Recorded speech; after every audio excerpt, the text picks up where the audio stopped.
Hey guys, Tom here from Growth Hacker, and in this video I want to talk about the customer development process. So this is something that a lot of entrepreneurs get a little bit in the wrong order, that they build out their product first before closely defining who their customer is, and this can cause a lot of issues down the line. So to avoid this, I've come up with a step-by-step formula which I use with the clients that I consult with and the clients who are on my program, so that they can really tightly define their customer first of all, and then sequence initial activities in the right order.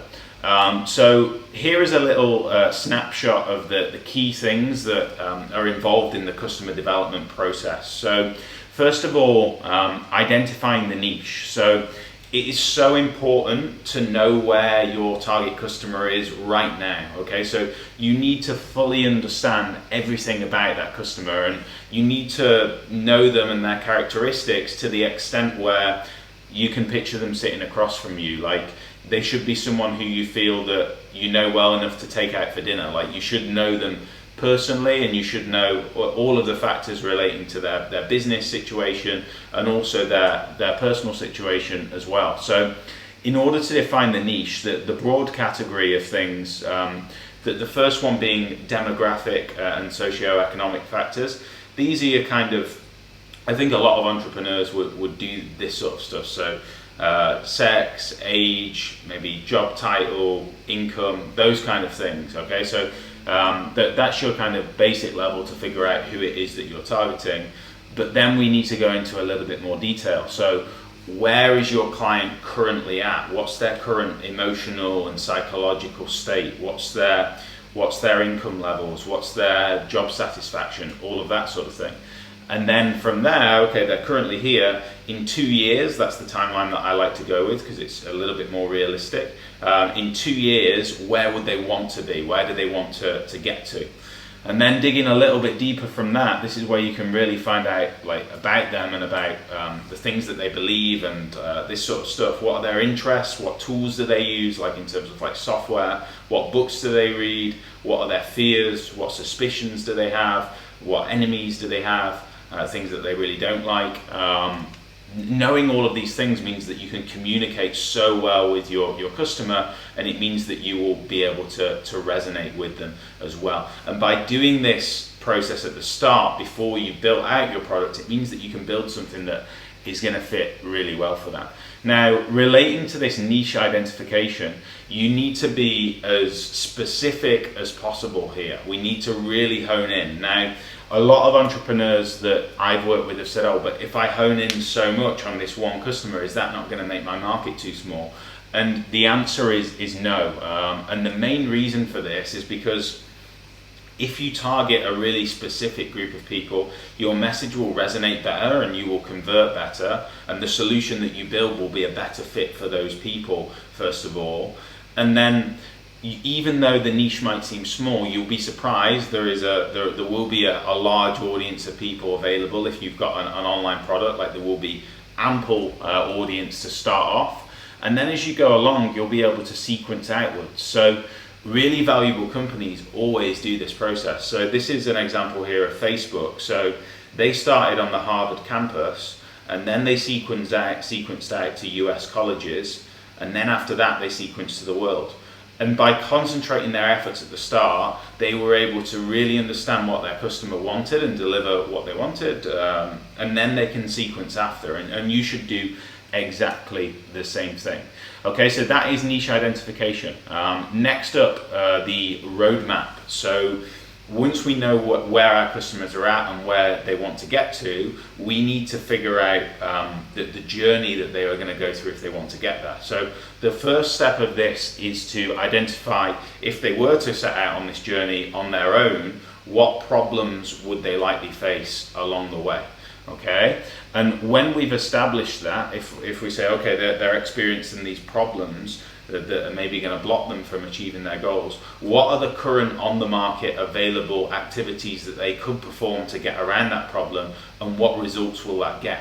Okay, once you have got that for each of your activities, you can then come up with your own activities that you're going to be offering to your clients that achieve better results. So this is really where the innovation of your solution or your product comes in, because this is where, if you can create a product that has a new way of doing things that achieves better results, that is going to be what differentiates you, makes you stand out, will attract customers, and allow you to capture value in profits.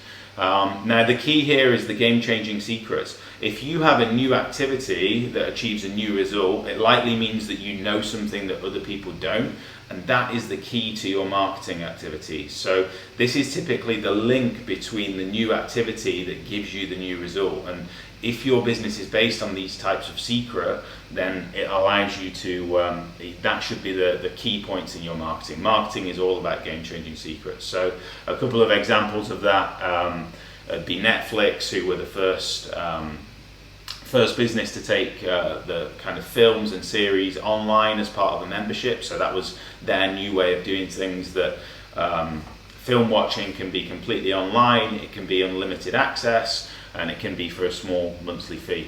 Uber would be that you can book a taxi on your phone. Now, you might be thinking, well, these are crazy successful businesses with really good proprietary technology, but yes, they are, first of all, and that has allowed them to capture millions of dollars in value.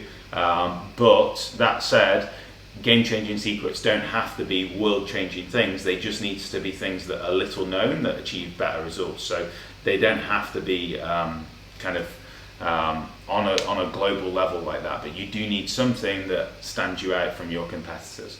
The bigger your game-changing secret, the more valuable your business will be. So once you know your activities, you then need to map that to your features. So I think a lot of entrepreneurs, when they're trying to develop their product, they just dump all the features out there. But what you want to do is you want to focus on the 3 or 4 features that link back to the activities. Okay, so if you've got 3 features that link back to the problems that your client has, your feature will then have way more value in the prospect's mind, and it will mean that they assign value to it and they'll be more willing to pay for it. So you can then lay out your features, there should be 3 or 4, and the outcomes that they achieve, and then you want to juxtapose them with the alternative outcomes that your competitors have as well. Once you've done this, you can then put a suggested price for all of your features. So you can tag a price to each of them and sum those to give the total value of your service. Okay, now that number, if you've got a great service, the total value should be quite high compared to what you're actually going to charge. Okay, so you can then show that people are getting a really great return on their investment, or a really great value from the thing that they're purchasing, because the value is up here and the price is here.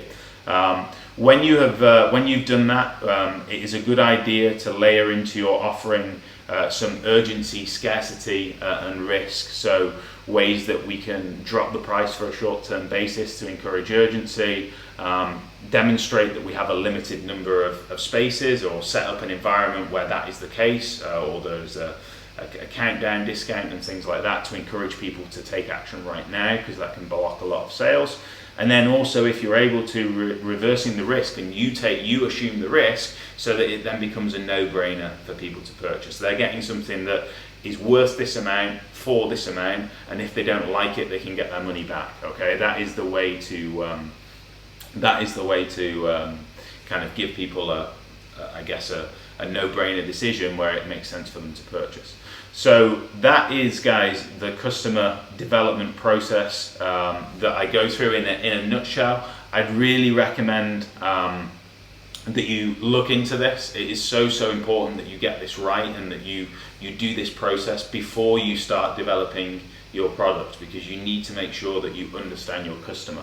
In my programs, we get really granular on this. So this is a spreadsheet that I use with my clients to build out this whole process. So you can see that there's a lot of detail there. It's something that you need to do, and by doing it, you'll get such high resonance in your messaging. It will reduce your acquisition costs, increase your conversion rates, and mean ultimately that your customers are happier, because you are going to be delivering something that is a great fit for them. So I hope you found this useful. Any questions on this, let me know in the comments below. I'd love to hear what you think. and I'll see you in the next video.